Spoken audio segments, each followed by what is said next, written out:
Accidental কারণে যদি আমার ইম্পর্টেন্ট ডকুমেন্টগুলা পুড়ে যায়, অথবা যে কম্পিউটারের মধ্যে আমি স্ক্যান্ড ফাইলগুলা বহন করতেছি সেটা যদি পুড়ে যায়, সেক্ষেত্রে আমি কি ধরনের পদক্ষেপ নিতে পারি গভর্নমেন্টকে জানানোর জন্য, বা পরবর্তীতে কি এটার জন্য আমাকে কোনো ধরনের সমস্যার সম্মুখীন হতে হবে কিনা? প্রথমত হলো যে এ ধরনের ঘটনা ঘটতে পারে, এই পুড়ে যেতে পারে, অ্যাক্সিডেন্ট হতে পারে, চুরি হতে পারে। এ ধরনের ঘটনা যদি ঘটে থাকে তো সেই জন্য আমরা আসলে স্ক্যান করে রাখাটা যুক্তিযুক্ত। আপনি অ্যাকাউন্টিং সফটওয়্যার যদি আপনি ব্যবহার করেন, এগুলো ক্লাউডে থেকে যাবে। আপনি আর্কাইভ করে রেখে দিলে এগুলো ক্লাউডে থেকে যাবে। প্রথম কথা, আপনার সেফটি আপনার কাছে থাকতে হবে।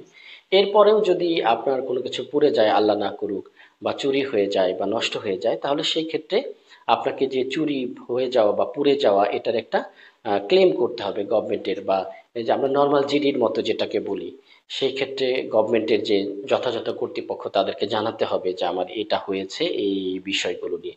সেই জিডি কপিটি বা সেই মানে সঠিক প্রক্রিয়ার মাধ্যমে যে কমপ্লেনটা বা এই ঘটনাটা আমরা জানালাম যথাযথ কর্তৃপক্ষকে, সেই কর্তৃপক্ষের কাছ থেকে যে ডকুমেন্টসটা আমাদের কাছে, এটা সাপোর্টিং ডকুমেন্টস হিসেবে আমরা অডিটরের কাছে পেশ করতে পারি, অডিটরকে জানাতে পারি। অডিটর এটা প্রসেস করবে। যদি গভর্নমেন্টের তরফ থেকে কখনো কেউ চায়, তাহলে এই ঘটনাটার যে গভর্নমেন্টকে আপনি জানিয়েছেন, সরকারি উপযুক্ত যথাযথ কর্তৃপক্ষকে জানিয়েছেন, সেই ডকুমেন্টসটি আপনার কাছে থাকলে আশা করি এই বিষয়টি আপনি জটিলতা মুক্ত হতে পারবেন। ধন্যবাদ।